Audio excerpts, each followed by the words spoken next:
And welcome everyone to the Actually Living podcast. I'm your host, Naturally Tom. I'm here today with our first returning guest on the show, and I couldn't think of anyone better and more excited and grateful to have, and that is Dr. Moshe Daniel Block.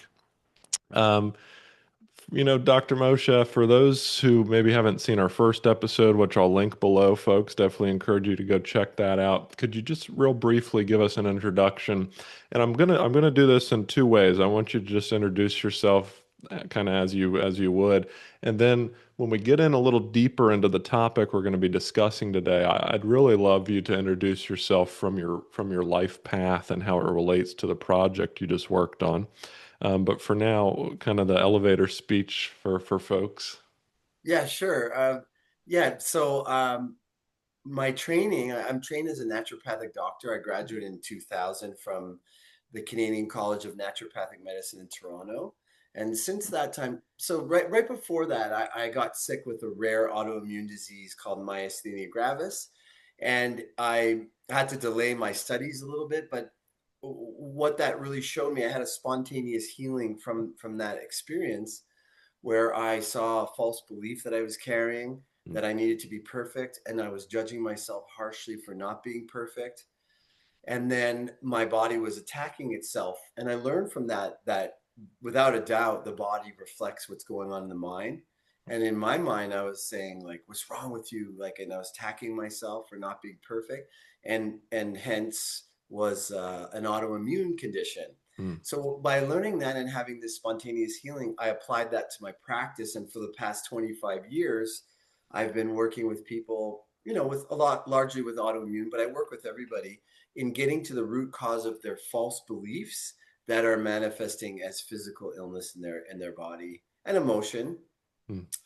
And yeah, I have lots of interests in other pathways as well, like alchemy. I'm very interested in alchemy, in alternative energies like the Joe cell. I invented something called the Mojo cell, which is the same principle as a Joe cell, but I just made it spherical. Basically round spheres within spheres with electricity applied to create a balanced field, Mm.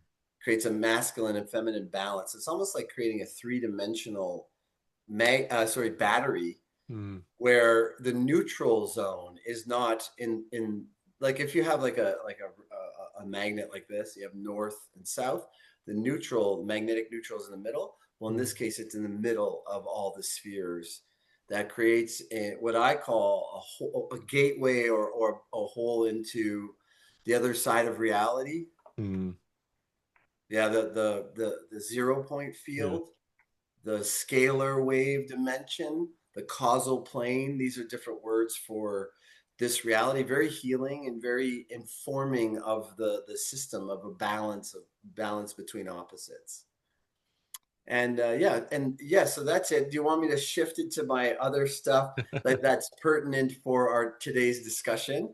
Yeah, I think we'll be right there. But before you do that, I want to set the stage a little bit. I want to drop in a little bit, and I think we'll do this the whole time as we do and we often discuss together. But I want to drop in real quick before I even reveal the particulars about it, the information, the titles, all that. I want to share with the audience real quick something from my heart, and I want to share what I felt when you shared this project with me. So I'd like to set it up, the groundwork like that, and then I think that'd be a perfect segue into why you did this project and what, your kind of your introduction of who is Moshe, that name and you and your lineage and all of that. I think that'll be important. So Sure. real quick, for folks, like I said, linked below, check out our first pod on more Dr. Moshe's work as it relates to what he had just discussed there. And now I'd like to discuss just I jotted down some notes and I'm going to reflect back into kind of my feeling sense of with what Dr. Moshe had shared, with me to take a look at. And that is a beautiful, obviously from the heart project of his called Israel's Unfinished Covenant. It's a four-part series. And before I get into, like I said, any of the nitty-gritty details, descriptions, more of the mind related of that, I want to set the stage here. So,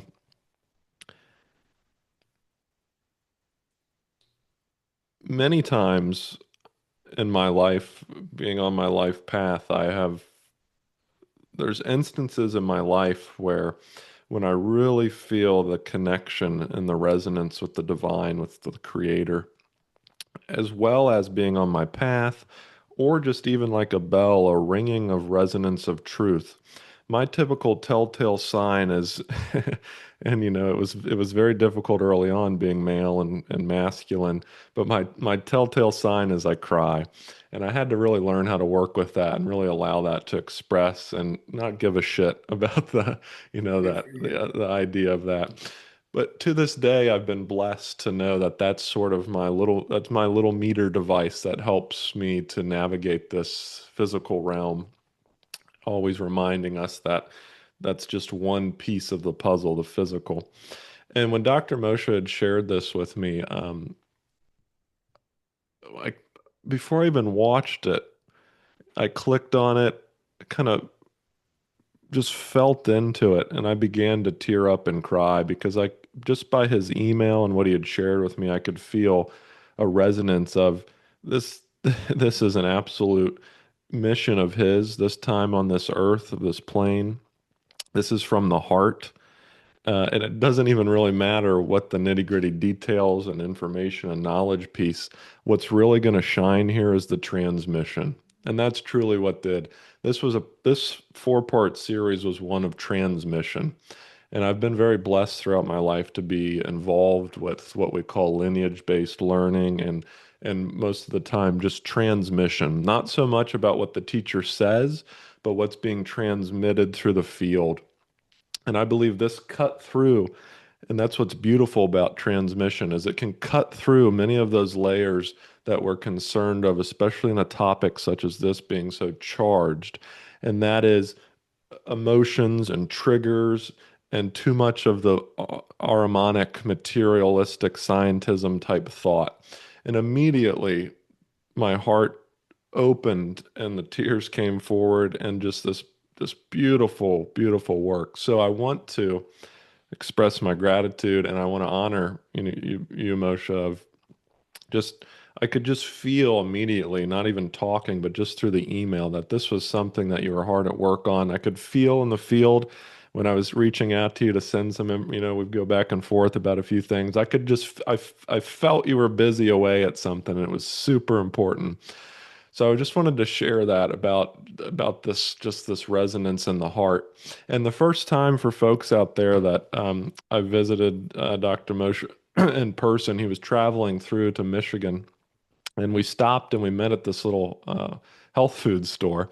And we were joking when we got inside. We were kind of new to each other in the sense of like, what do you really think kind of stuff. We had worked together in the past.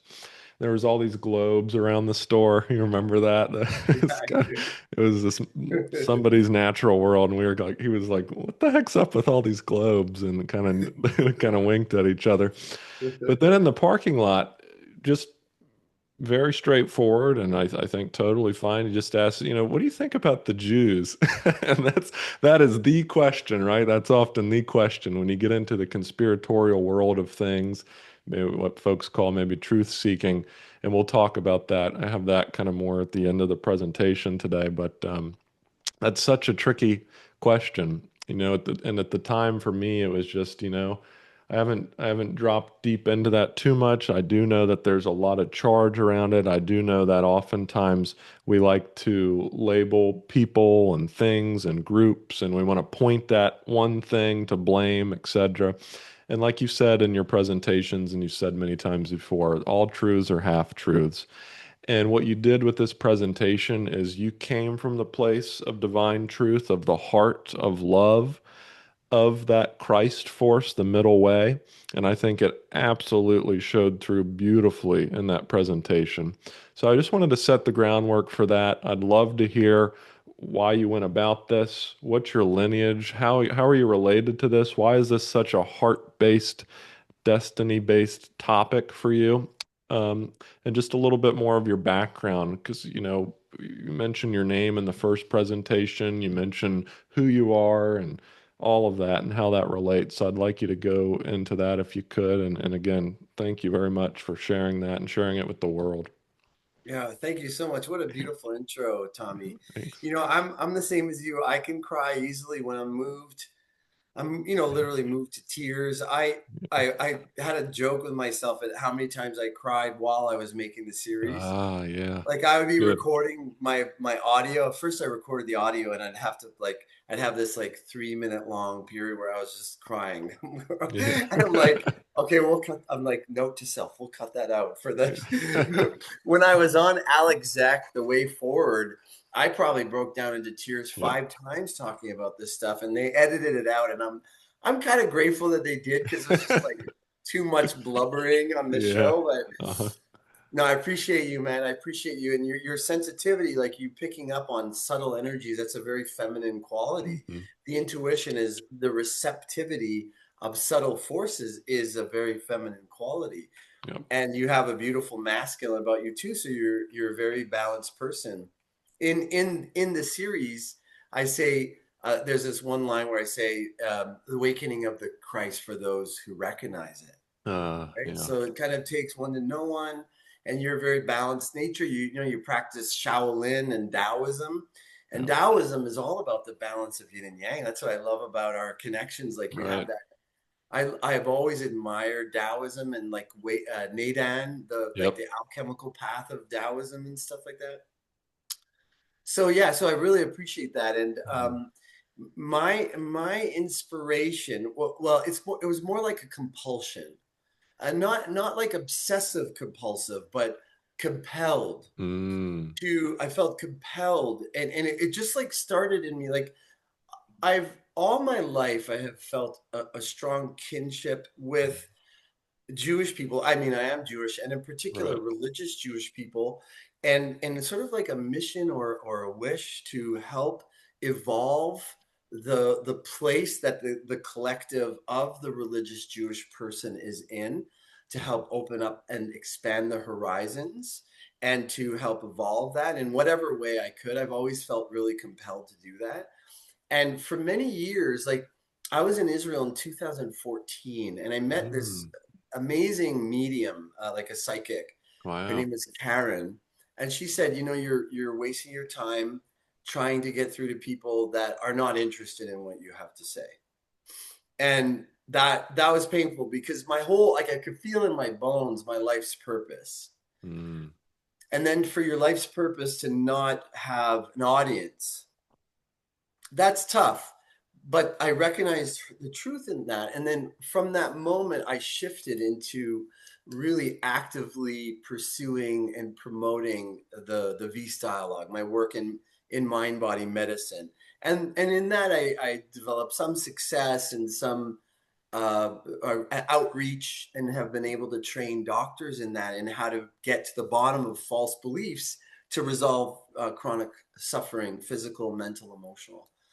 And but recently with October 7th, um, Mm. the octave of what it means to be Jewish, what's going on in Israel, the Yeah. tension with the Muslims and Jews, this went up a massive level. Like my dear aunt, who is a brilliant woman, she just recently she's 83, 82 or 83. She just recently got her degree in German New Medicine like last year. She's an Wow. amazing woman. Very cool. And when October 7th hit, she started to have panic attacks because of this collective trauma that Jewish people carry for thousands of years, essentially, Right. generation to generation, for being killed, for being Jewish, uh, for being killed for the good, for the positive, out of jealousy, envy, and for the bad, insular, fear-based, and not opening hearts to the cultures that they've lived amongst, and that creates animosity in people. And Jewish people have been an easy target to release their for people to release their own baggage upon. Mm. Mm. It's a scapegoat archetype. Mm-hmm. and a scapegoat karma. So with this mounted tension and everything, I started to feel compelled, really got like flung full force into this.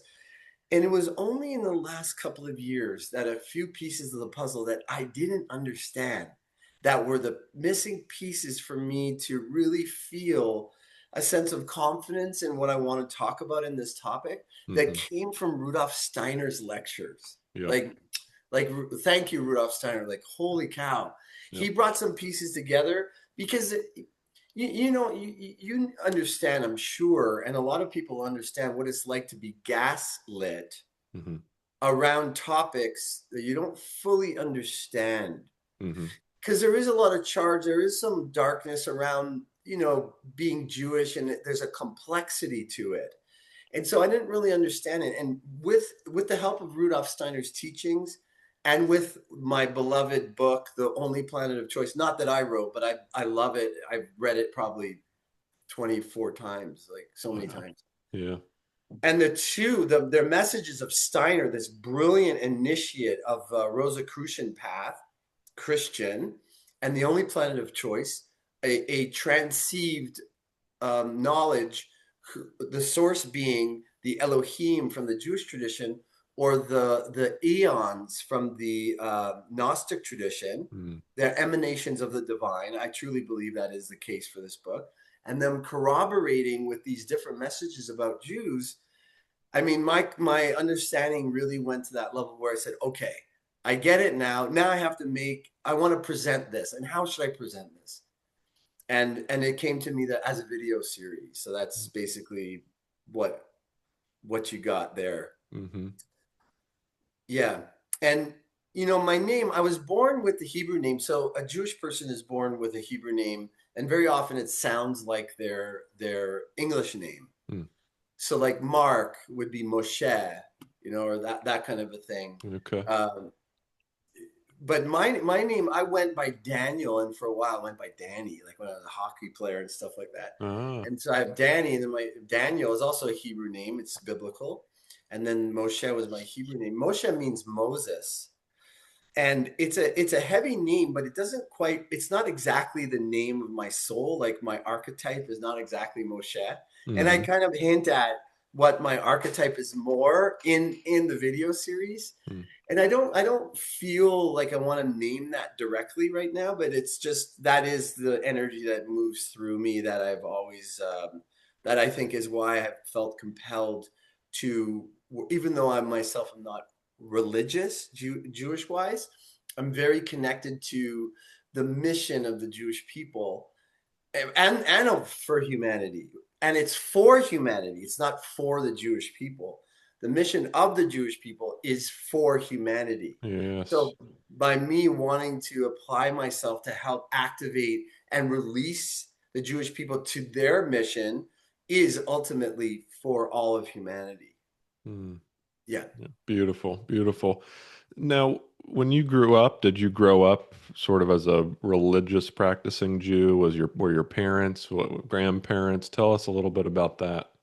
Yeah, so I grew up in an Orthodox community, Okay. not ultra Orthodox. Uh-huh. Because you wouldn't, like, I didn't walk around wearing a kippah, but I went to school. I did Hebrew school. I was Uh, bar mitzvahed, and we would keep the festivals. We weren't Shomer Shabbos, which means like you don't work, you don't drive, you don't turn on lights. We weren't Shomer Shabbos. My grandfather was on my dad's side. He mm-hmm. was, and my grandmother. They were Orthodox Jews, like religious. And my dad was brought up in it, so he was his ability to read Hebrew and to lead services was very well developed. Ah. And myself, like I was raised and educated, but I'm not like a scholar or anything in that regards. But I've studied Torah enough to understand what what it is that can be healed in that, to help evolve, to help us move forward. Mm-hmm. Yeah. And you've also done some work, some written works around Kabbalah and some other more esoteric, mystical aspects.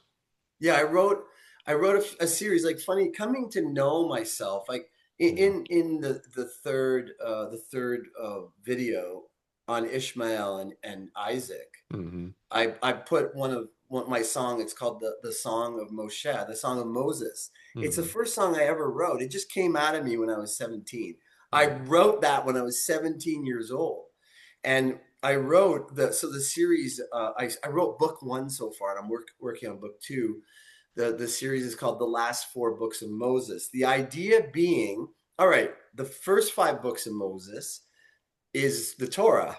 I Hmm. mean, wow, that's what a work. Yeah. And then my idea here is that nine is the number of completion, and there's certain things in the healing and the unraveling of what Torah has brought us, and the present suffering and the lack of full fulfillment of the covenant is why I wrote I've started this series of the last four books of Moses, and book sorry, six in the series. I guess you'd say six, seven, eight, nine. Yeah.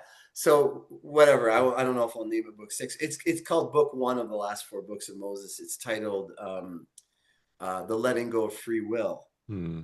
So it's understanding what's involved in what is free will really, Okay. and what does letting go of free will mean, and what is the importance of that. Hmm. In between free will and the letting go of free will is a threshold, and that threshold sits between in an individual their unity consciousness, non-dualism, uh, Advaita Vedanta, non-dualistic Hmm. Vedanta, like in the yogic path, and duality, individuality, experiencing here I am and there is God, or here I am and there you are. This sort of division, and yeah, division. So free will has to do with this idea, like I choose, Hmm. I can choose, Hmm.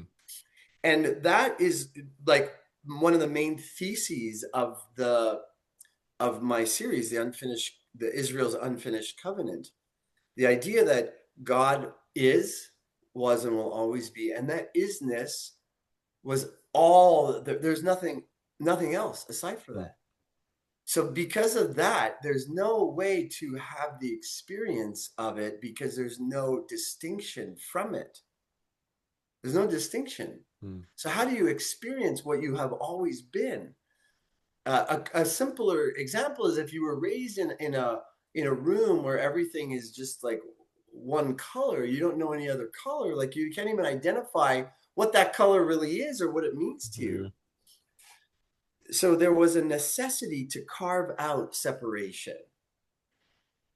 And the peoples from the different epochs that were brought into manifestation in Earth's history were also given this task, but they weren't able to do it. They weren't able to come out of the sort of collective oneness, like a warm soup of divine images and visions and direct connection with God, which is a very beautiful thing today, by the Hmm. way. Hmm. But then there was this necessity to carve out individuality and separation. Hmm.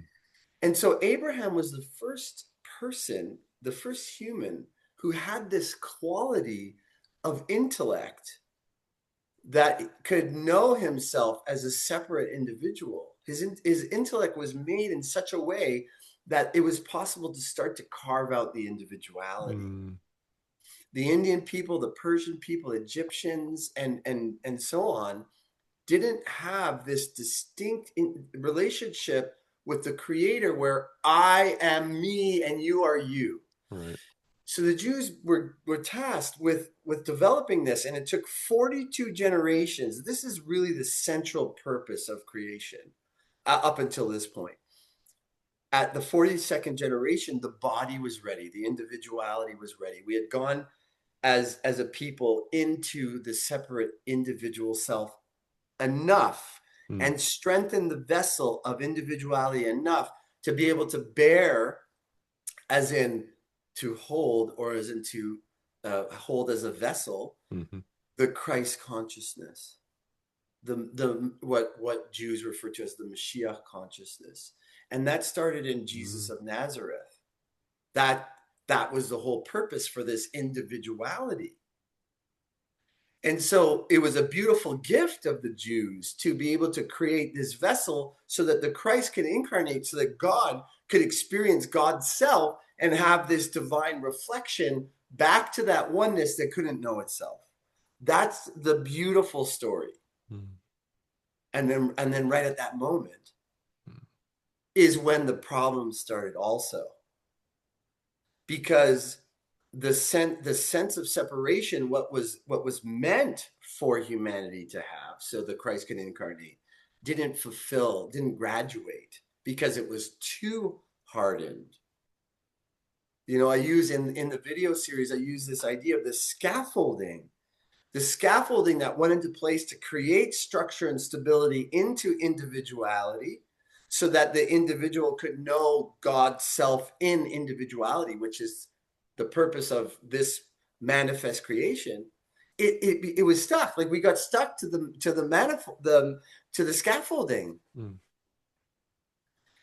And so the individual, the survival of the people became the purpose, the focus, rather than the application of Christ through the individual and the people to all of humanity. Mm. Now, individuals have manifested to some degrees the Christ. Jewish people that accepted Christ became Christian. And so there is a spreading of the Christ energy beyond just Jesus of Nazareth, for sure. It's in basically all of humanity.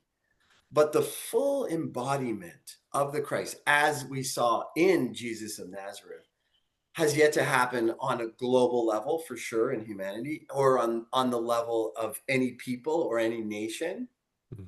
And this is really what we have to get to. This is where we are. When I say we have to get to, I also mean we are going to get to, of course. That's what I mean. We have to get there.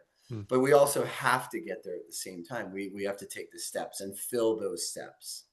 Mm. Beautiful.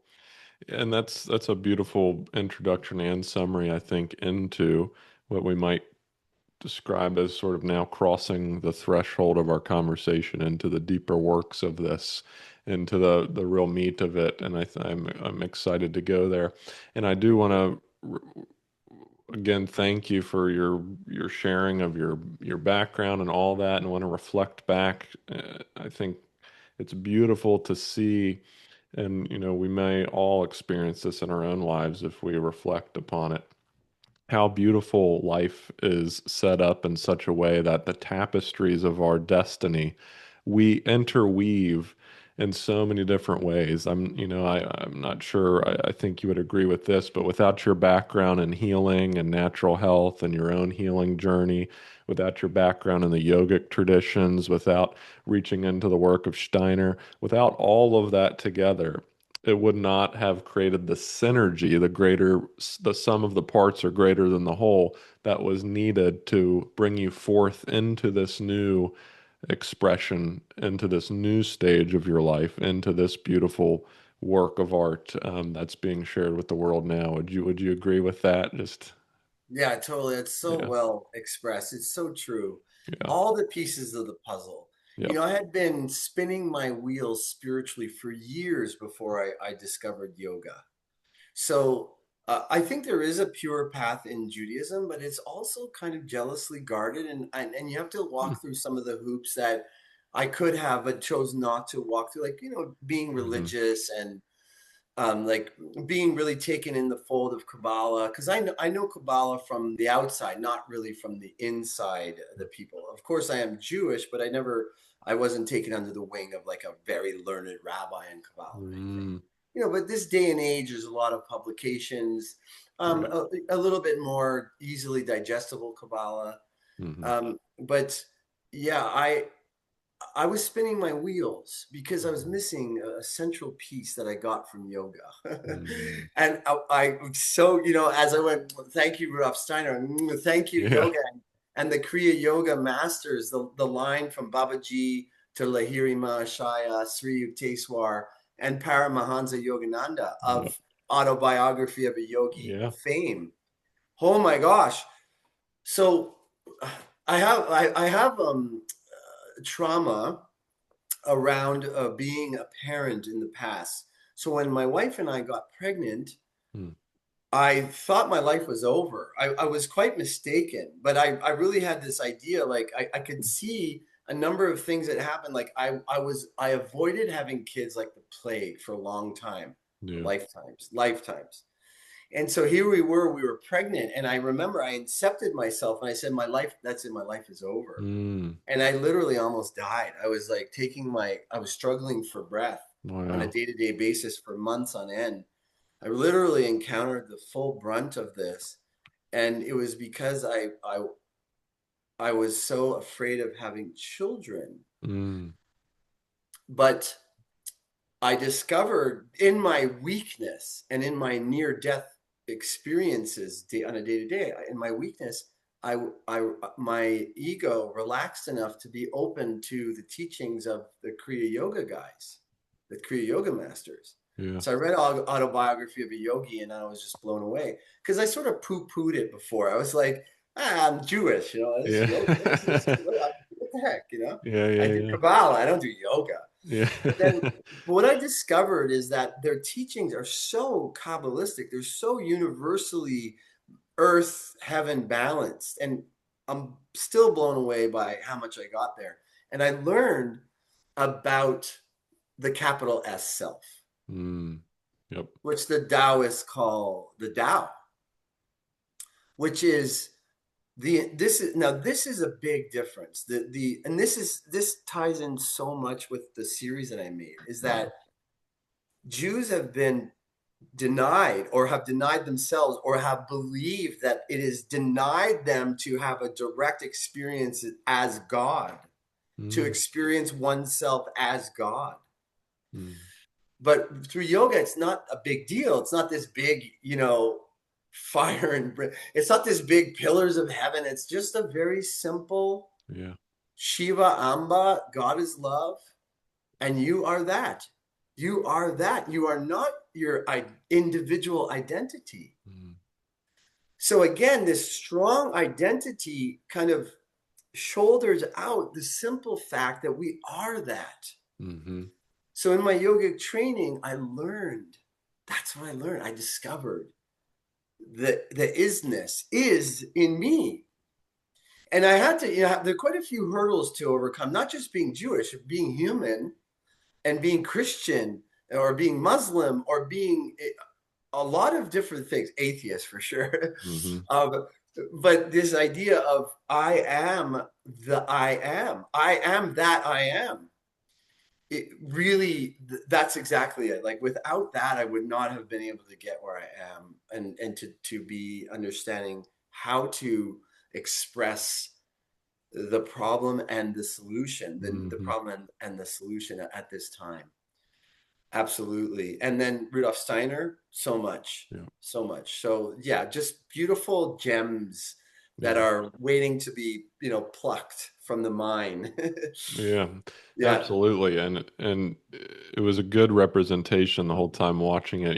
I'm sure you've even experienced this during this and other aspects of your life, but me certainly when different projects, studies, works, experiments, kind of when you come to that conclusion and you step back and look at it, you almost look at it like, who did this? You're right. like, you step back and time was different in the experience of it all.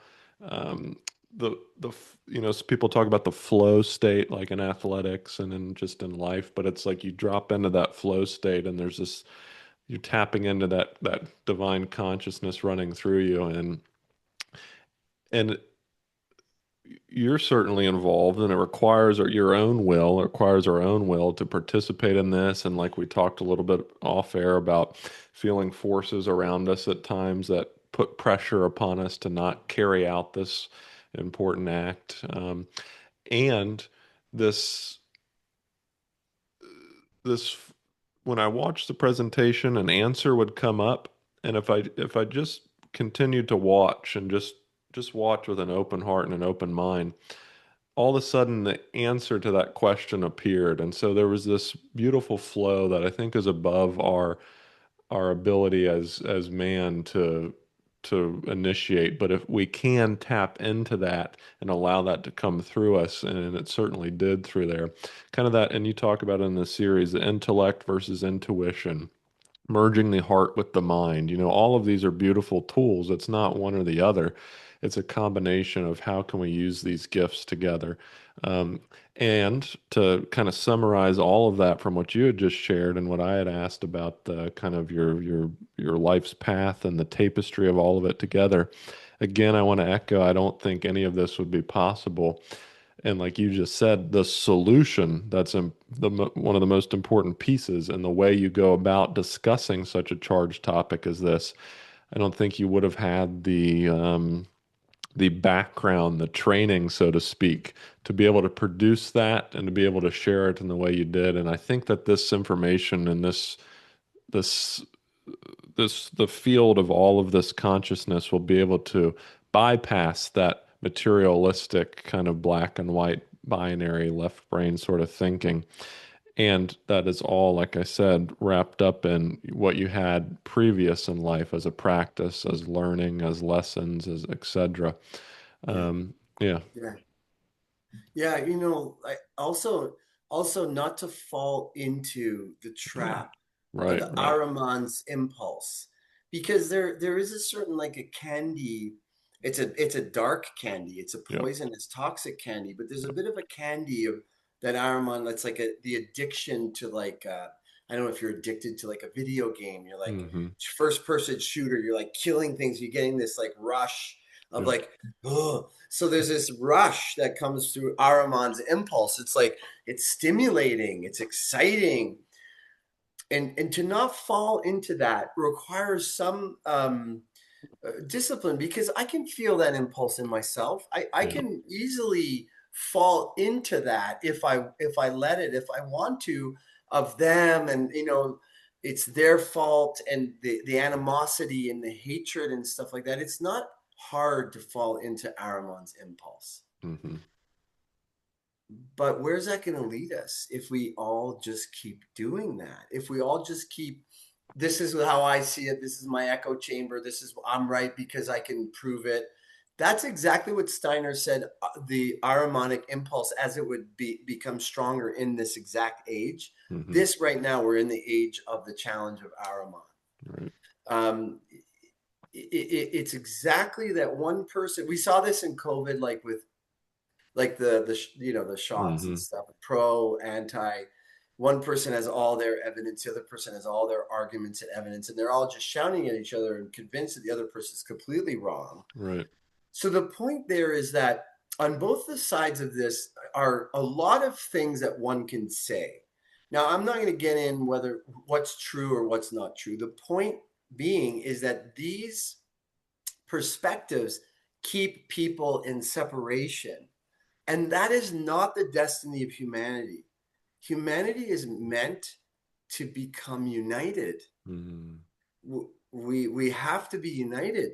There's so much beauty that each culture, Hmm. religion, brings to the table, nation, Hmm. language, through art and science and food. Yeah, yeah, We don't, in this right now, we're blessed, if especially if you live in a big cosmopolitan city, you can go and take the flavors of all the right. amazing dishes from around the world. There's so much that each culture brings. We're meant to be united. So the impulse that we're seeing on the planet today is designed to stop the unification amongst people. Mm. And so we have to recognize when Ahriman wants to like grab a hold of us inside and like, I want to, once love is established and there's maturity in the space and not emotional volatility, but there's a maturity, then you can discuss details. But the heart has to be established first. Hmm. And there has to be maturity, and the allegiance has to be towards love and towards peace, so that if you feel like, we're getting off here a little bit, we're gonna start drawing the dagger and then the sword and then the bazooka, Yep. then we're gonna go, okay, whoa, whoa, whoa, whoa, okay, we're going back there again. let's have some falafel. Come on, let's have a falafel and maybe like a hookah. Yeah. We'll smoke some a nargila, and then you know what I'm saying? Like Yeah, yeah. then we could stay in the good love zone. Hmm. I'm Jewish, and I'm not anti-Palestine. I want the best for the Palestinian people. But through the years, I have had to defend Israel against a lot of the stuff that floats around, which I consider to be false propaganda. It's Mm-hmm. part of the war. Yep. Those that are anti-Israel create a lot of false propaganda. And you could have propaganda on the side of Israel as well. I've learned, I was raised in this, so I can argue well in favor of Jewish arguments, in favor of Israel. Hmm. Um, I don't want to do that. There's people that are much better at that than me. Hmm. And I don't want to do that because I want to focus on those things which is going to end the division, end the war, and bring the glorious, Right. culmination and purpose of creation to fulfillment. That's Hmm. what I'm interested in doing. Yeah. Beautiful. And I wanted to get your take on a few as we set kind of the foundation as we step, like I said, deeper and past the threshold of this presentation into some very, very important concepts and topics. I wanted to hear from you because I haven't, and I'm curious your perspective and definition and understanding of these terms. And I think it'll be great groundwork foundation for what we're going to talk about. What exactly, from your perspective, what is a Jew? What is an Israeli? What is Judaism? Except those kind of basic terms. What's your philosophy there? Such a great question. There's so much there. Yeah, Just as you're asking the question, my mind is going boop, boop, boop, boop, yeah, boop, all the different things I could say about it. right. So, in simple historic terms, a Jew was an Israelite living in the land of Judea. Uh, They were living in the land of Israel today. So that's kind of like part of the West Bank, right? Judea and mhm, Samaria is part of the West Bank, and what is referred to as the occupied territories, which is a term that is not. I don't accept it just at face value. Occupied territories, because Judea and Samaria is also it's part of a historical land of the Jews. That's where Jews came from, that part of the land. That's mhm, part of it. That's part of the answer. Another part is it's a person who identifies a path that is Torah based. mhm, You follow the law. These are the commandments of these are the commandments of what a Jew follows. So religious Jew is being a good Jew. A mhm, secular Jew is being a not good Jew, but is still Jewish culturally. This is what's so interesting about being Jewish, and Nick Fuentes is someone who actually points this out a lot. mm, Is that Jews are primarily, even if they're not religious, they still identify as being Jewish. mhm, So non-religious Jews will still probably go to synagogue once a year on Yom Kippur, on the Day of Atonement, and Rosh Hashanah, and maybe light Hanukkah candles. Even though they may be secular, not even believe in God. They could be atheist, and some don't do any of that. But they still think of themselves as Jewish. So it's a very strange thing. yeah. Um, Another thing about being Jewish is like a mission statement. So I take it like I'm Jewish. I'm not religious. I don't follow the halacha, but I feel I'm in my core 100% Jewish in the sense that the mission statement. So you have a company, you have a mission statement. Hmm. You got to stick to the mission statement. So in my understanding, the mission statement of being Jewish is two things: or lagoim, to be a light unto the nations, to bear the light of God amongst the nations, not in separation from. Okay, this is really important, to be Hmm. a part of the nations, to be loving and open, and to be just with the nations. And the second thing is tikkun olam, which is to heal the planet. So to bring healing energy to the planet, to bring unification, to end things that are unhealthy Hmm. about the planet. So that's another aspect of being Jewish. It's sort of at the soul level, like the primary mission statement. Hmm. Now, what Steiner also emphasizes, and what is known, about being Jewish is also this idea about blood, that Hmm. the covenant is passed through the blood. The genetic code is passed through the blood. And there are questions, there are a lot of questions in that people are saying, um, that, well, not a lot of Jews have that genetic code. They're not real Jews. So you have the Sephardic Jews that come from the Middle East, Israel, Yemen, Morocco, Egypt, that like through these lands. That they're so that they definitely have that genetic code. But then you have the European Jews that are Sephardic, and I've thought a lot about this. I'm sorry, they're Ashkenazi. They're not Sephardic. So the Okay. Middle East is Sephardic, and then the more European Jews, like German Jews, Russian Jews, are more Ashkenazi. Okay. And I'm Ashkenazi, like basically 90. I did my blood whatever, and I saw I'm like 98% Ashkenazi. I don't know what that 2% is there. I'm curious about it, but whatever. Yeah, yeah. So um I can feel the Hebrewness in me from the tips of my toes to the top of my head. There's no question about it. It's in my blood. It's in Hmm. my soul. So the idea that like Ashkenazi Jews aren't real Jews, that's absurd. The idea that there aren't a lot of real Hebrews in Israel is absurd. I know that Israel has passed some laws which I don't fully understand, that a lot of people criticize Israel about. Like they don't want to look at the genetic code, so they sort of ban genetic testing. Some people may know better than me about why Israel does that, and Hmm. it could be very much that they don't want to see that this person coming to Israel who identifies as Jewish, whose parents both said they were Jewish, who had a bar mitzvah or had a bat mitzvah and identifies as Jewish, has no genetic code. Mm. They don't necessarily want to see that because the numbers are important. Like Ah, okay. bringing Jews back to the land of Israel is actually important for Jewish people. It's prophesied in the Torah. And it's also important because there are a certain number of people leaving Israel because it's a tough place to live. Hmm. It's Hmm. beautiful, like it's a beautiful place to live, but it's also it's undergone so many wars, and it's difficult. There's a tough energy there. Whenever I Hmm. go there, there's a very tough energy. Mm. Yeah. Okay. So if an individual is lives in Israel, does that necessitate that they're Jewish or a Jew if someone calls himself an Israelite?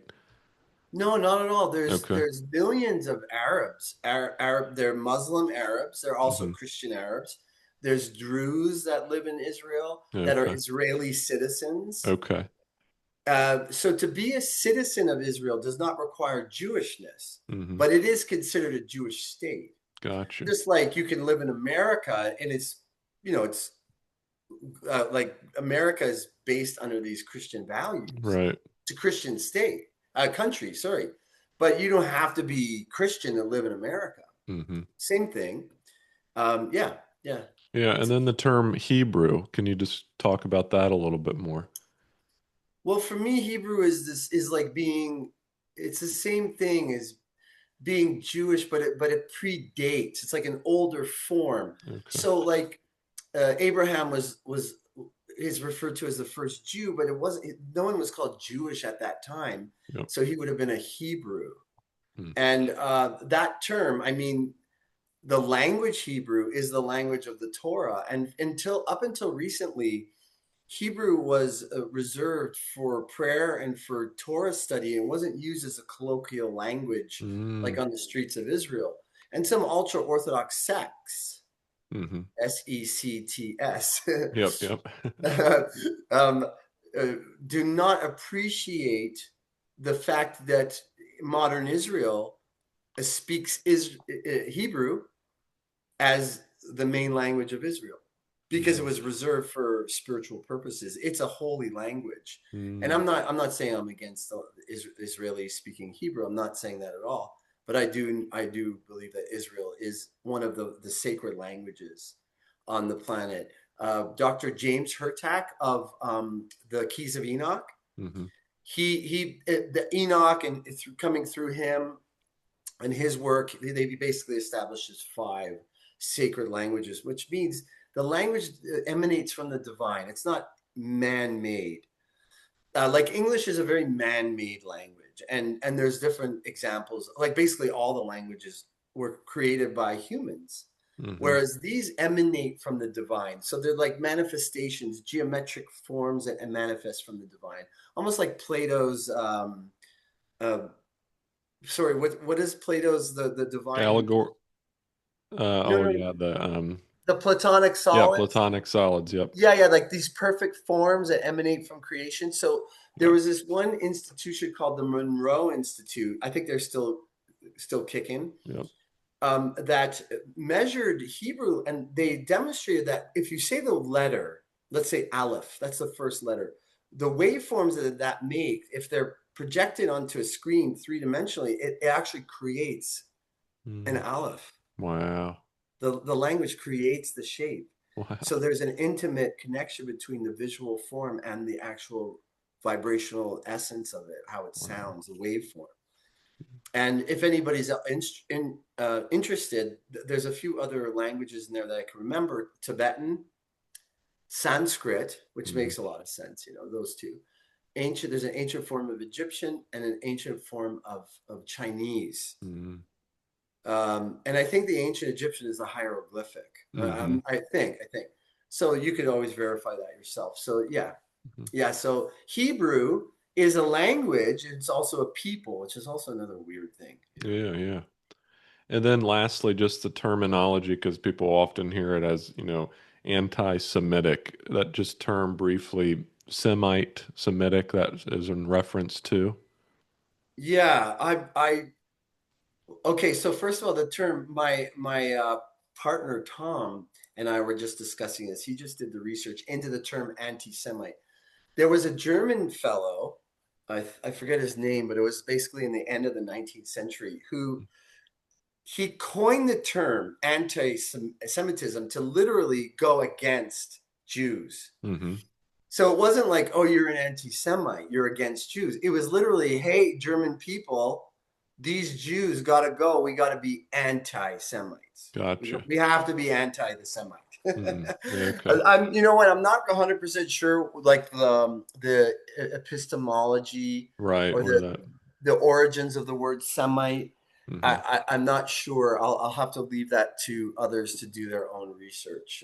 But I remember learning this a little bit, and I can't remember right now. I think it refers to the area of the land of the Middle East, and it could actually apply to to Jews, to people that are not Jewish. Gotcha. Okay. I don't think it just applies to Jewish people, but it has now been Mhm. defined around being Jewish. It's like, Okay. Okay, very good. Well, yeah. thank you for that. I think that was some good foundational work for just some really basic ones. I always wanted to get your take on and your definitions and experience.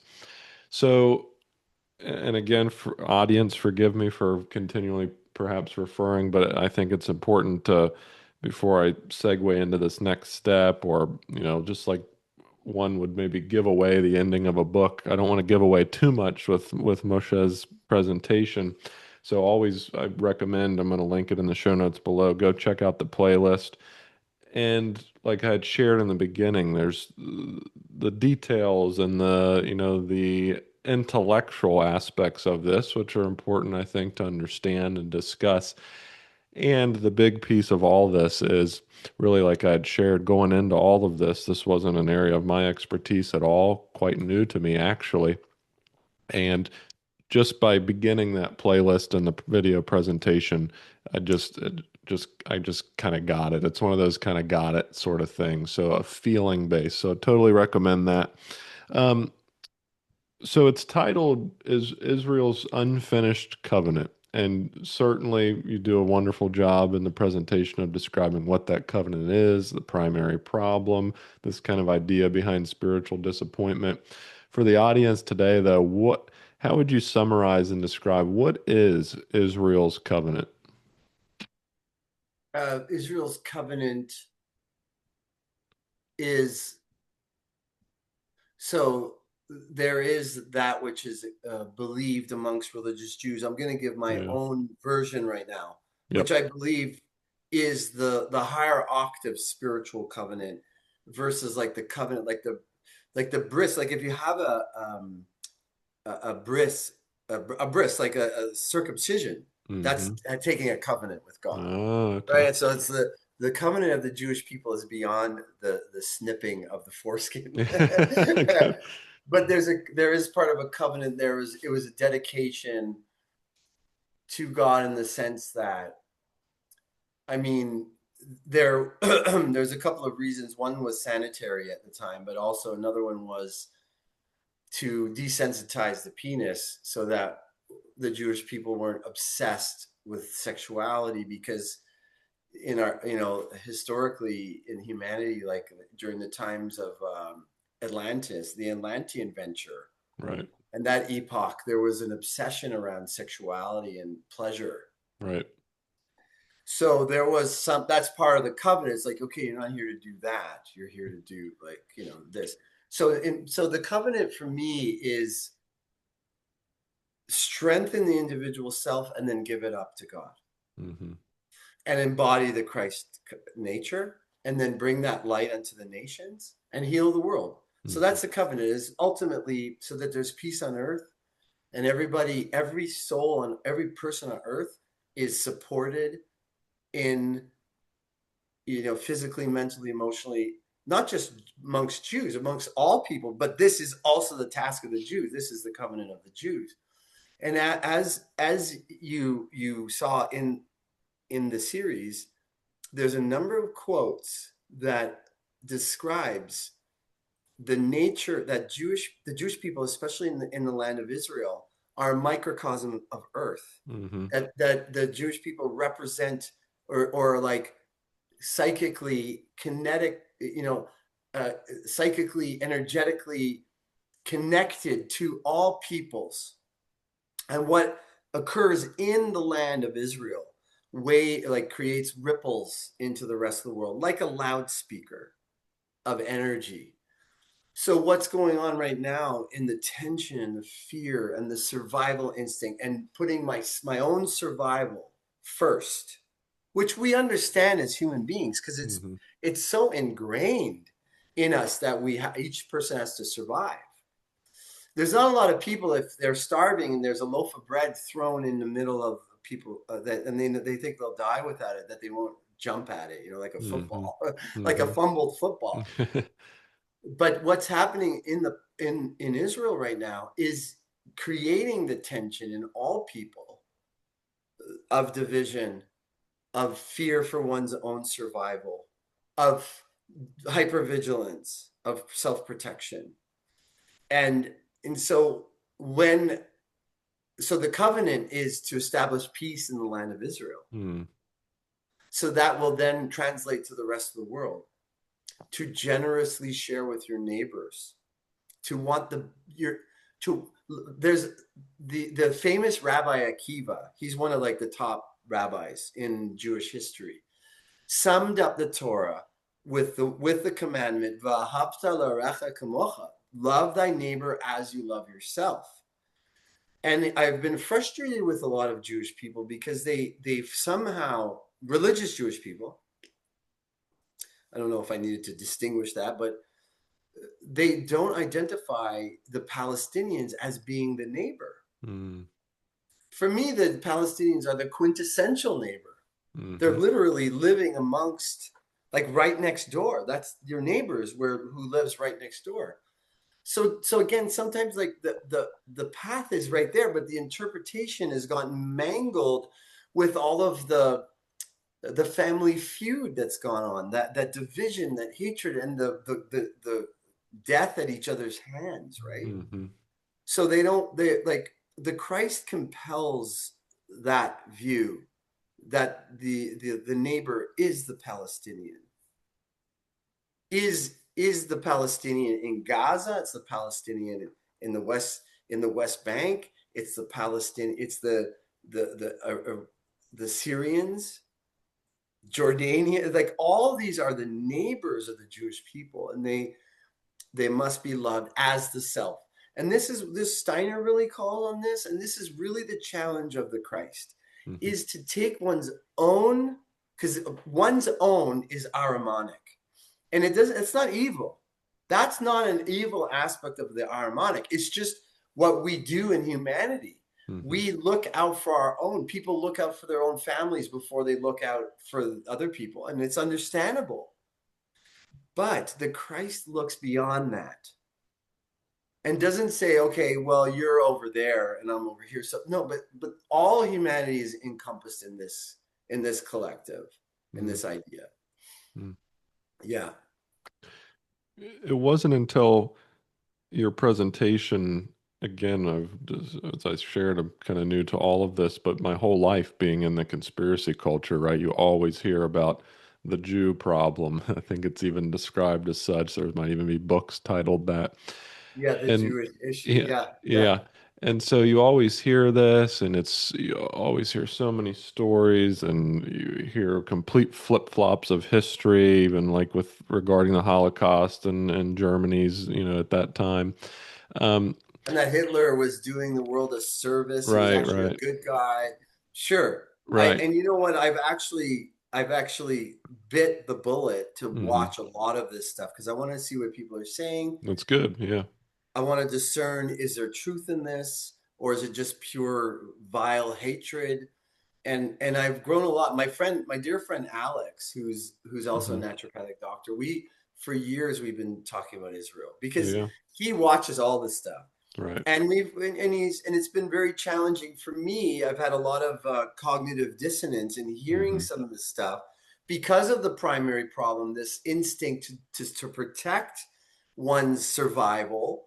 And it's difficult to look at one's errors. So there's Hmm. cognitive dissonance there. We have to really get strong to allow for cognitive dissonance without reactivity, Hmm. right? Okay, I'm feeling cognitive dissonance now, but I'm going to listen, not going to react, just going to listen. I'm going to hear this out. I'm going to consider it.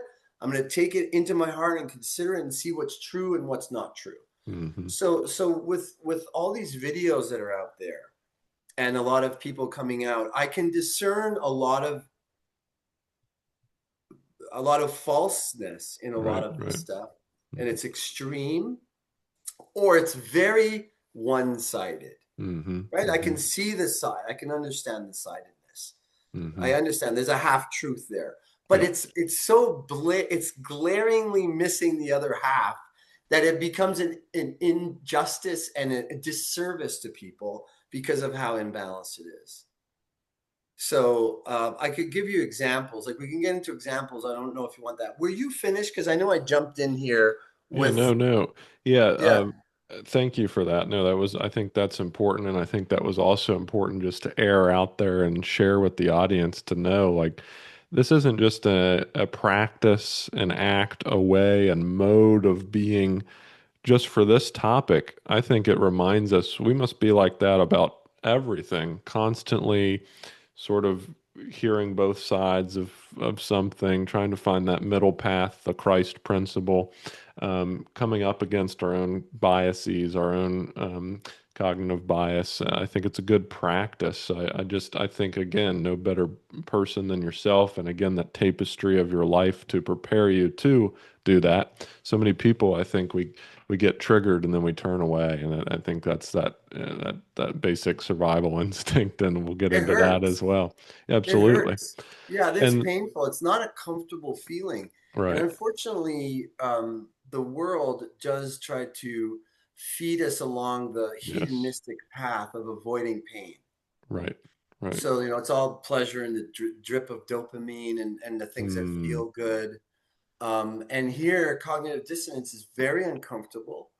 But one should get good at it no matter what, no, regardless of what's true, what's not true, just so that they're not reacting to stuff. Because reactivity comes from emotion. Emotion is attached to trauma. Trauma is mhm, attached to holding on to the past, with something that's no longer real in the moment. mm, And one of the things I learned from Steiner, which I see in other teachings too, but Steiner really hit me between the eyes about this, is that a true initiate is one who approaches a reality with no preconceived notions. mm. Mm. When you meet someone new, you have no preconceived notions. This allows for like, Mm. I don't know you. Who are you? Who are you? You are. I'm seeing the light in your eyes. I don't care what color your skin is or what religious paraphernalia you got on. Yeah. None of that has any meaning for me. Just that heart that you were talking about in the Mm. moment. Mm. Hmm. Um, I do want to talk a little bit about. I think it's relevant to go into a little bit of the detail here around what I do think I'd like Jews to own. First of all, I don't like the knee-jerk reaction to anti-Semitism. I Mm. don't like that. I think it's over the top, and I think what happens is it ends up alienating people, Hmm. and then they become desensitized to the actual anti-Semitism that is happening very seriously more than ever. It's kind of frightening for Jewish people. Uh, but not to react to, like, let's say, um, gosh, I'm blanking out on the guy that. What's that guy who was like? He's a black entertainer. He's a rapper. He Mm. was very anti-Israel. You know what I'm talking No, about? I'm not sure. Nuke take like DEFCON 2 against the Jews or something. Yeah. Kanye Oh, West. yeah, that's right. God, Yeah, sorry, yeah. I blanked out on Kanye West. Yeah, yeah. So I didn't. I listened to a lot of the things that Kanye was saying, and I was like, that's not anti-Semitism. Yep. I don't think that what Tucker Carlson is saying is anti-Semitism. I don't think what Candace Owens is saying. I haven't heard everything she said. Okay, by the way, but Hmm. I don't think what the stuff that she's saying is anti-Semitism. I think there is what I call the primary problem encompasses everything. That Jews are a tribe. It's a tight tribe. There's always been this feeling that I've had, like, oh, that guy I want to get a job. Oh, the guy's Jewish. Oh, I might have a better legging because I'm Hmm. Jewish. Or there's been this helping each other out, which happens amongst a lot of oppressed people. You Right. see this amongst black people. They they're like they have this brotherly sisterly thing going, which I think is a beautiful thing. The problem with what I see is that I do think there is a lot of influence amongst of Jews in America to use American resources, military supplies, and even American soldiers in the wars that have been fought to fight for Israel. Now, I say that, and there's a half truth also that needs to be spoken, Mm. that the wars that America has fought have also served America, like the recent bombing in Iran, like the Iran, like there was a lot of confusion, like do they have nukes? Do they not have nukes? This is an extremist Shia um, um, sect that's ruling in Iran that came in and is oppressing the Iranian people and allowing them to have nukes. Not a good idea. So America, like Israel and America, acted as allies to actually take out those nuclear targets, which is not a bad thing for the world. Might there have been other ways of doing it? Yeah, maybe, but I don't know. I'm not working on that level of like diplomacy and stuff like that. So that's what occurred. But aside from that, there may have been some wars that people think that Israel manipulated America into. So that basically that alone shows that people think that Jews have a huge influence over America. Hmm. Like America, the primary superpower of the world, is actually being marionetted, puppeteered by Israel, by the Jews, by Zionists. I'm not sure how far that goes, but I do think there is influence, foreign policy. And I don't think that should. I don't think, like, for example, that there are different Jewish organizations, Zionist organizations in America. They probably should be registered as foreign entities. It's not a big Hmm. deal. Why is that a big deal? I know it comes back to the primary problem that, well, America is helping the Jewish people survive in Israel against the sea of actual present mortal enemies, like extremist Islamists that have a religious agenda to reclaim the land. That's a waqf. Like once a Muslim land, always a Muslim land. You cannot allow anybody else to take that land. That's land consecrated to Allah. Mm. So Jews are living on that land that has been Muslim land, and that's a no-no.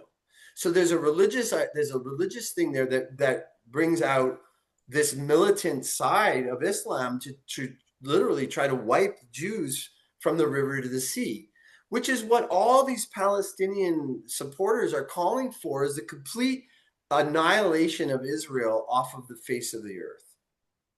And that's not, Jews are not going to want to do that, especially since Israel came to be the nation of Israel in 1948 at the tail end of the Holocaust. Mm-hmm. Then you have this thing about the Holocaust. Well, it wasn't really a Holocaust. It's just all made up. That Jews are actually making up the Holocaust to justify the colonization of Israel, of the white. Like, it's just absurd. These things are absurd. White Jews from Europe just taking over the land that was the Palestinian land. Like, historically, these are not accurate facts. Mm-hmm. So all this to say that I do think it's okay if Jews go, all right, look, there is a lot of influence. Jews, like billionaire Zionists, billionaire Jews, millionaires. There's a lot of Jews in positions of power in America, in political power, media, that are influencing things in an effort to help Israel survive.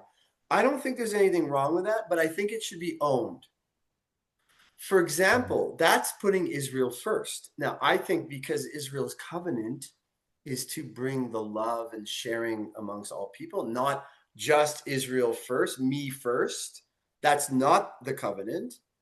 But I do understand people saying, my nation first. That's what the whole complaint is of people like Tucker Carlson and Candace Owens and Nick Fuentes. These people are saying it's about America first. So why should America first be okay and Israel first not be okay? You don't think Americans have been finagling situations with other countries to protect American assets? Mm-hmm. Of course. This is par for the course on the world. But it's okay for America, but it's not okay for Jews. That's the double standard of humanity. Mm-hmm. That is what in the part 2 I introduced the concept of mashal and shenina, Mm-hmm. that Jews are examples that the world can condemn, the scapegoat where we could air our dirty laundry and say that's wrong for Jews, even though I'm doing it too. I can do it, but Jews can't do it. So there's a weird hypocrisy, Mm-hmm. definitely. But nevertheless, I do think that there is truth in a very strong Jewish Israeli influence in America, and I think that should just be owned. Mm-hmm. And let's see how we're going to deal with that moving forward. I don't think the solution is for Israel and America not to be allies. Israel is the only democracy in that part of the land, and that means something. Mm-hmm. That means something because we have certain values. Jews are not colonizers, generally speaking. Jews are not proselytizing. They're not converting. They don't have an aggressive, we're going to convert the whole world to Judaism. In fact, it's a Jewish obligation. A lot of people don't know this. If somebody wants to convert to Judaism, to try to dissuade them 3 times. Mm-hmm. No, it's really not for you. You don't understand. You're really not going to enjoy it. It's not what you think. I think you Interesting. should not do it. Right. And they're Mm-hmm. like, oh, okay, maybe it's not for me. Okay, fine. Yeah. But if they come back 3 times, you really try to turn them away. Huh. It's the opposite of Right. a conquering religion. Mm-hmm. But there is recognition, like there are some extremist factions in the Middle East that have this mentality, and we see the influence spreading throughout the world. And basically the idea is that it's all land is ultimately for Allah, Mm. and that Sharia law is part of the agenda there. So I think there are some allegiances between Israel and America that make sense at this level of the political map. We want to transcend that so that Mm, there's no that's not even on the roster anymore. right, right. That extremism comes down because being extreme in anything is out of balance. Mm-hmm. Like extremist in anything, even if you're an extremist for you love the NFL, you love football, and you're extreme in it, it causes problems in the family. Mm-hmm. It's like any extremism is a problem, and it's a sign of unhealth Mm-hmm. of the consciousness of that people or of a person. Mm-hmm. So extremism in amongst Jews is not healthy either.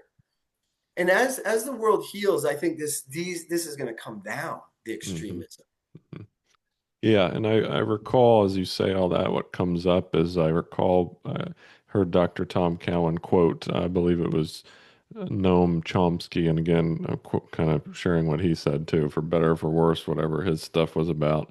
But he did have an interesting quote once, and that was the best way to control a population is to basically, and I'm paraphrasing here very loosely, is basically to create a dichotomy and not allow for discussion or investigation outside of that specific box. So, red, blue, my team, your team, the left, right. Police, Yep, not, police, yep, people, yeah, men, exactly. women. That is Yep, Ahriman's impulse to keep yep, people separated. And you yep, said this is a charged, yeah, charged is yep, electrical word. right. So the Our, polarities are like the voltage is increased by the increase in the differential between the right, potentials. right. When we're allowed to come together, that dissipates the charge. Yep, And so again, I'm so grateful for you to be able to discuss this in this yeah, fashion. Like you really hold a beautiful space for this, and thank you. I'm so grateful because there are different platforms out there that do not encourage the Hmm. unified discussion. They Absolutely. prefer the charge because they are following the impulse of Ahriman. Right. And that's a great way to get the energy is to create that big differential in charge and to siphon and suck the energy that way versus maybe more of a free energy kind of production where that's that Christ, that middle way path. Lastly, amongst as we've kind of interwove all of that, the one piece I was sharing was the real piece of the puzzle that got placed in when I was watching your presentation with my lovely fiance as well, who's in all of this, and that was really cool to watch it with someone else real time and be like, oh, yeah, that's it too. Um, Good.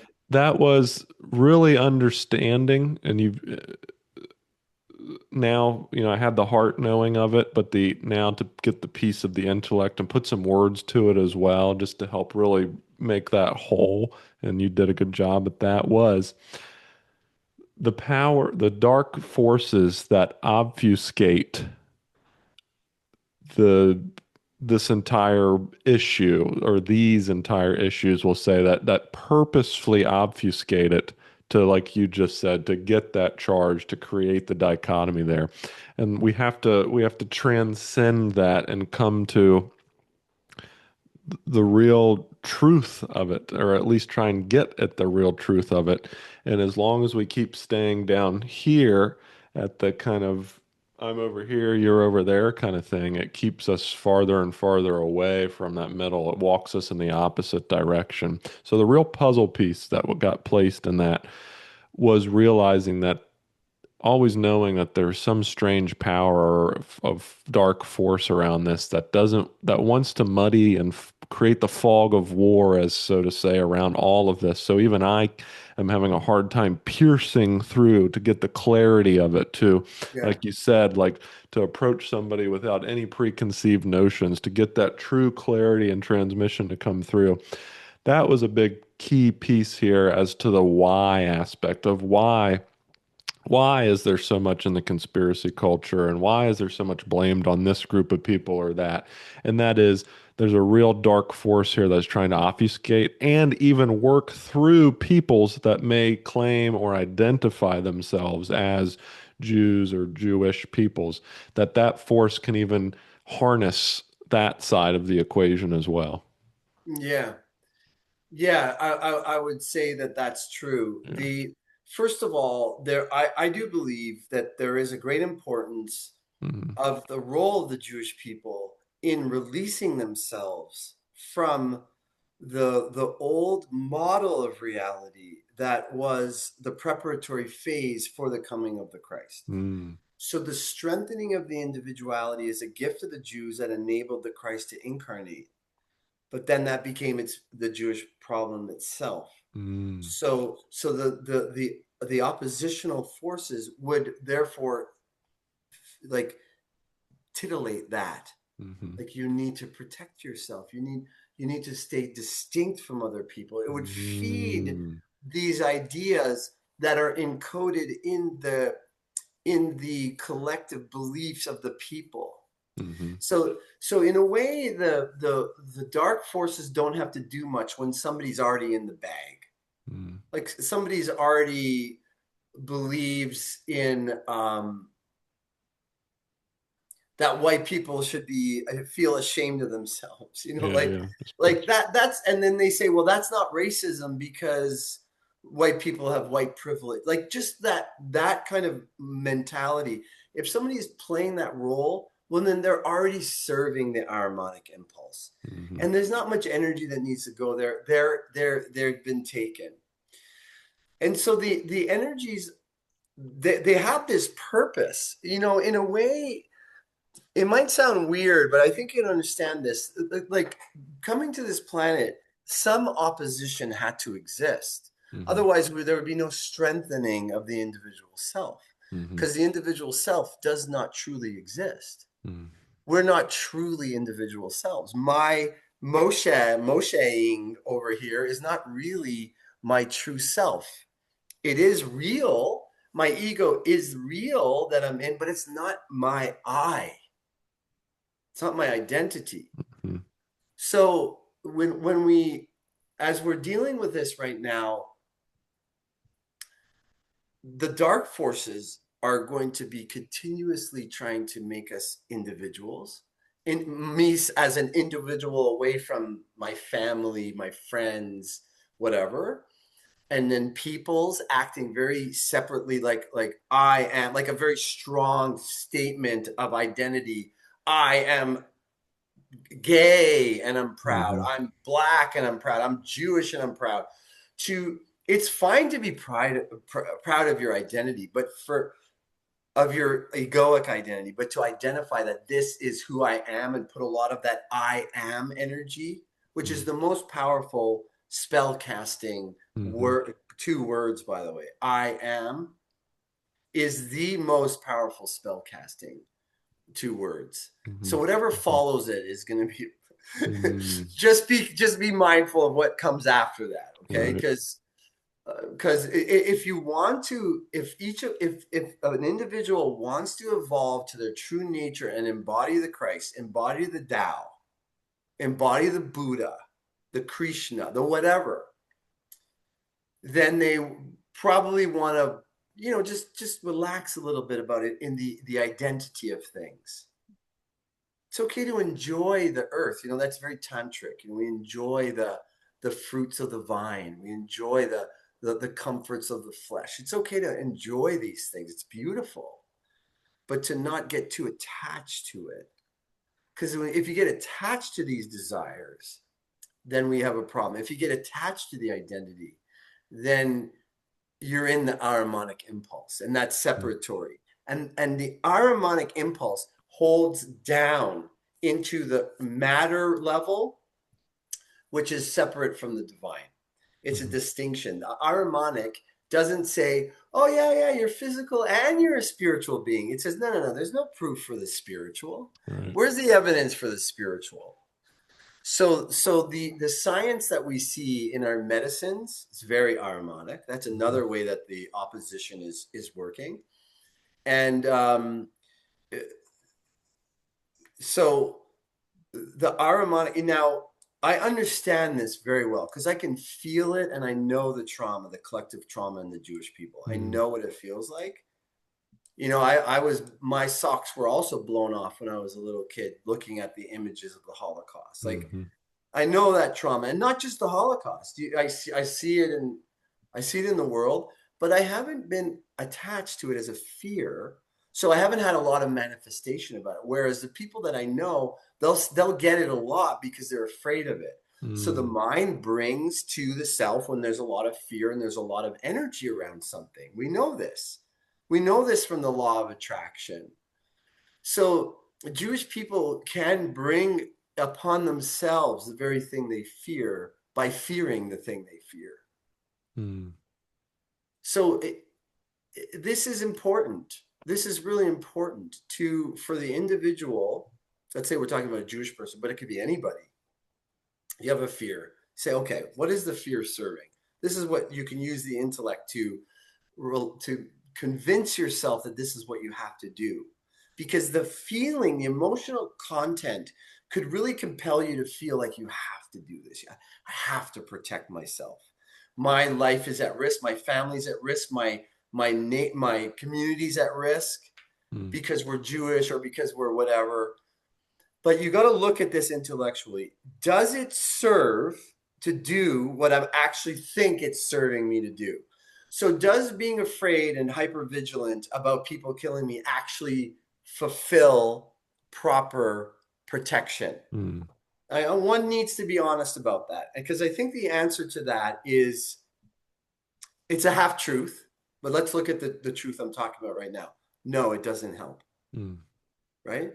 For Jews to have a nation and to actually say never again, I think is a healthy step in the evolution Mhm. of Jewish people, because Jews went to their deaths very passively in the Holocaust.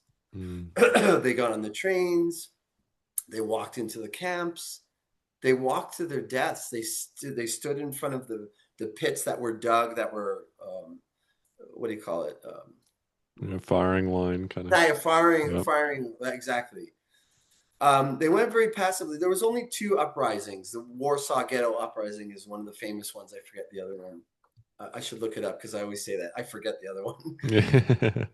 But the actual protection of the people and saying never again and like this Operation Rising Lion is a beautiful thing on the one hand. I see that in the evolution. Like, in order to give something up, you first have to have ownership of it. In order to Mhm. give up your ego to God, you have to know who you are as a Mm. self. Like, if you've denied yourself, you've been seen and not heard, you have no sense of self, you're not going to be able to embody the Christ. You have to know yourself as an individual and claim the ownership over all aspects of yourself. Take responsibility for all aspects of yourself in order to give up to God. Mm. So claiming protection, I don't think is a bad thing. I don't think is a bad thing on the one hand, but the other hand, the fear around it, the fear and the idea the world is against us with fear and all the energy of the Jewish minds in Israel keeps manifesting this. So that's how the dark forces continue the war also Mm. through that fear, through the ideas, and it's also through the individual. Mhm. So, like, I would encourage Jewish people not to say and not to encourage the idea that the whole world is against us. Mhm. There's a truth in it, but it doesn't matter. Don't put your energy there. Don't acknowledge that. Don't put fire in that. Mm. Right? Mhm. Yeah. So yeah, I think Yeah. I'm not sure if I addressed all of what you. Yeah, what also came up to share is the other side of this in regards to the harmonic luciferic impulse, and that is, when I had shared and we've shared that during this presentation, it really it cuts through in a really healthy way. and brings us back to that principle of the middle way of love, of kind of the truth around it, and the real medicine, the real remedy to this. And at the same time, I think just reminding all of us we have to be, and we've talked about this before, but the new age principle of, oh, it's all love and light, man. And, that's, I just wanted to make the audience clear that's a different type of love that I'm talking about, where, like, when I was watching the series, the type of love that I resonated with and felt and truth, etc., was one of great clarity and of great, uh, I think the word ownership comes to mind, and sort of like, yeah, like that's It's like it, a, like solid, there's a solidness to yeah, it. solidity to it versus that Luciferic kind of totally immaterial, where you're just kind of, oh, like I said, all love and light, man. I think that's the complete opposite pole of that. That's also not useful. But Yeah. that was what I really wanted to hopefully get across. I'm not sure how well I did, where was that in your series, it was that really solid love that really like there's like a power to it, like power in all, in the sense of all the positive aspects of that term and that word, that kind of that power related to the divine. So I just wanted to make sure that that was clear for the audience as well. It's not just like, oh, we have to love everybody and it'll work out. It's more of like, no, like taking on that journey that it requires to get to that type of love is one of great responsibility and one of great acceptance and letting go of things that don't serve, etc. It's a heroic act in a way. It's not just completely dissolving and letting whatever happen. Does that make sense? Yeah, it totally makes sense. It's actually putting everything on the line. Yes. Yeah. And I actually had this really beautiful talk just earlier with a Jewish woman named Alicia. She's also a naturopathic doctor. And Hmm. we were talking about how Abraham, that's part three, is about Yeah. Abraham, Isaac, and Ishmael. Well, he had this amazing birth, a miracle birth. His 90-year-old wife, like she had a baby, like what the Hmm. hell? She was like barren her whole life, and here's this amazing birth, and they're like full of joy. And when you have a child, it's not hard to understand that when you love that child, you just like that child is everything to you. The idea of anything happening to the child is very difficult. It's a very, very difficult thing. Hmm. So maybe Abraham got a little bit attached. So God slash the devil, or the agreement between them, challenge Abraham, sacrifice your child. This is a very important lesson. Mm. And in so doing, he was obedient. He obeyed the will, and he was going to sacrifice Isaac. And then the hand of the angel knocked the knife out of his hand and said, "You don't need to do that. You passed the test." Mm. It's like in the movie Gawain. Did you see Gawain? No, Gawain. no. Well, it's like Arthurian legend, Sir Gawain and the Green Knight. I Okay. don't spoiler alert, but basically he has to get decapitated by the Green Knight. He's afraid. Hmm. And then he comes to terms with it, and he puts his head down and he looks up at the Green Knight. He says, "Okay, I'm ready." Mm. And then the Green Knight says, well done, Sir Knight." He says, Beautiful. "Well done." Yeah. So we're afraid of ourselves. We're afraid to let go of the Yes. individuality Yes. that we Yes. are. Yes. So we hold on to it. And there is a very powerful New Testament statement around Jesus's words that those who hold on to their lives will lose them, and that those who lay them down will pick them back up again. Mm. Beautiful. So you lay down what's cherished to you, your Isaac. You are willing to let it go. You don't desire to let it go. You still want to live, of Right. course, Ah, very but you good. don't cling on to Very it. good. You put it in God's hands. You say, okay, look, I don't want to spend my everyday worrying about dying, getting killed because I'm X, Y, or Z. I let this go. I stop holding on to it. I lay down my life Mm. on God's altar. And should I die? I die. Everybody's going to die anyway. Like, even immortal people die eventually. Hmm. Yep. I know I'm going to die, so I'm just choosing not to live in the fear. So I lay it down. And Mm, in so doing, it doesn't have to happen. The same as with Isaac. Abraham didn't have to kill Isaac. The point is through obedience and through acceptance. I accept that this could happen. It could happen. That dissipates the fear. You don't have to be thinking about the fear. It's not your will be done, that I'm protecting myself. And then that can help let go and liberate a lot of the energies that are to emanate outward as the sun shines outward to emanate to other people, hmm. not just the own people. Mm, yep. Yeah.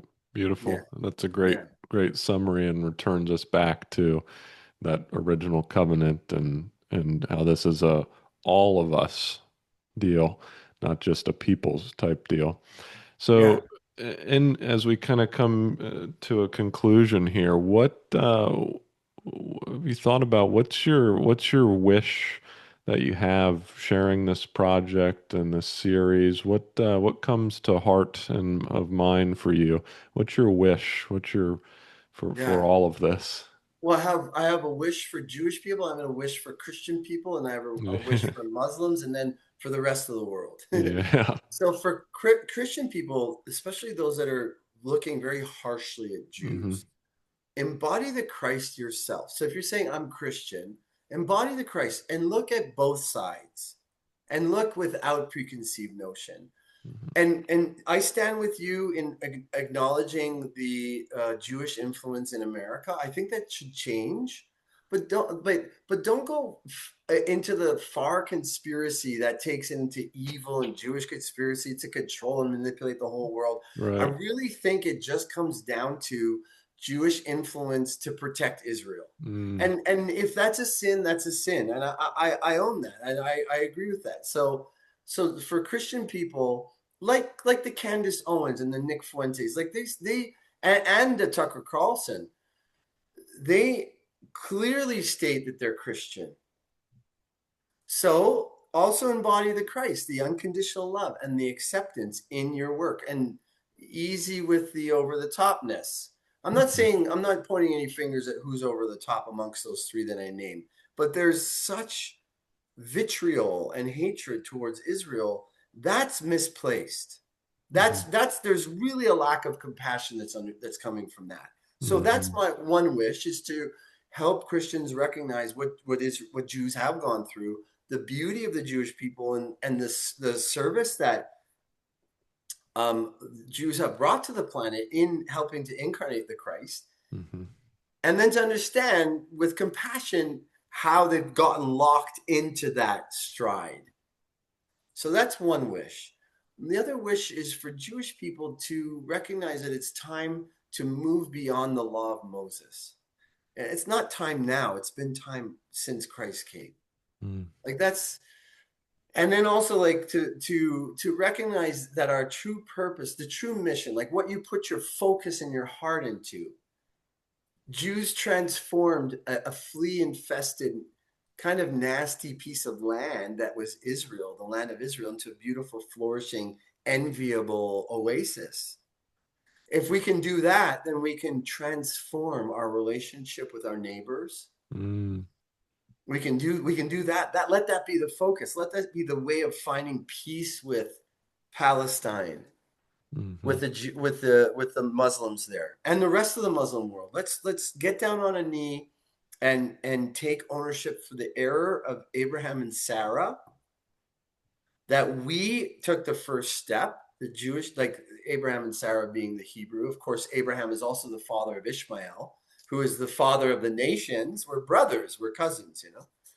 Um, but also very importantly, that with the coming of the Christ, all the purpose that Torah brought and being individuality, it was fulfilled.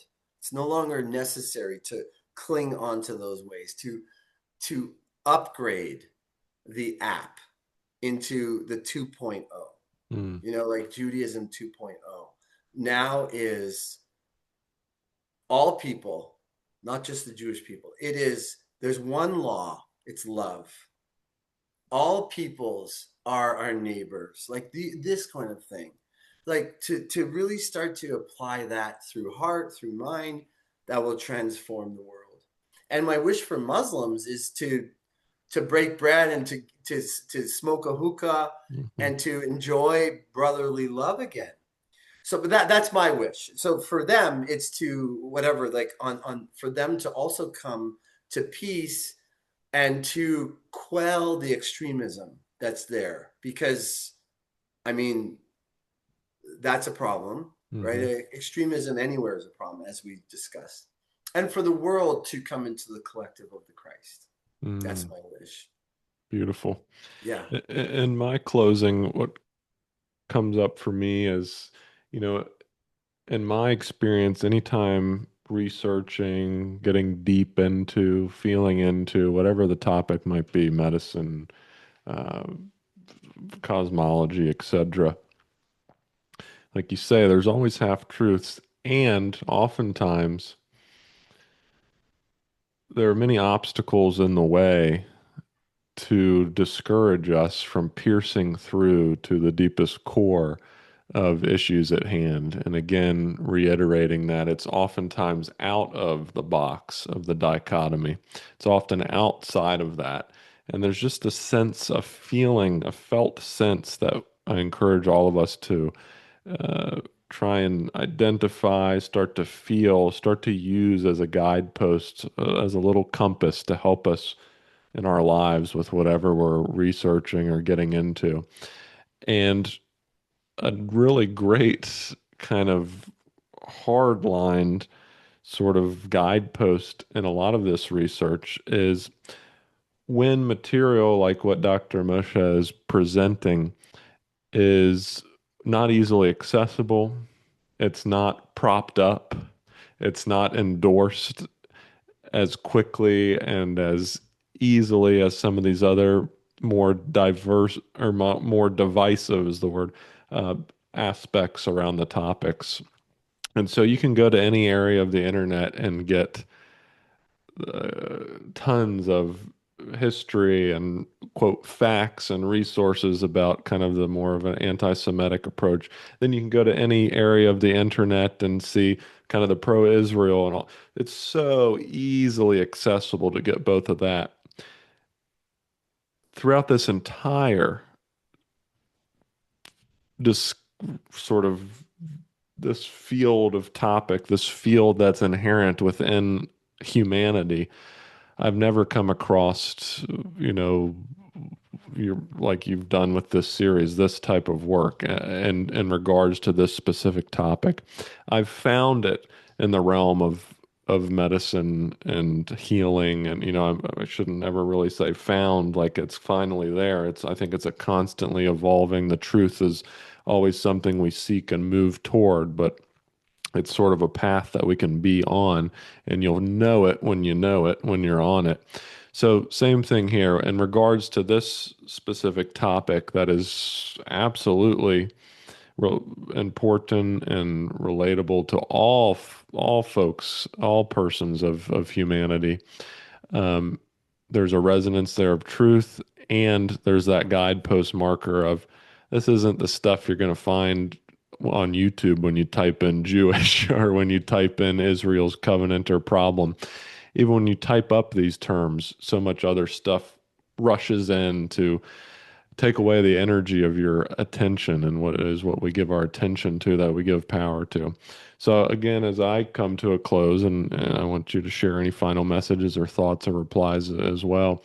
I just want to again thank you for this. I want to again reiterate to the audience that this is a great example of the middle way, of the middle path of expressing through this specific form of media, in this case videos that are well done, um, really getting at what I think will not be divisive, but rather bringing us all together into that unity, into that oneness, into the middle way that we often look for.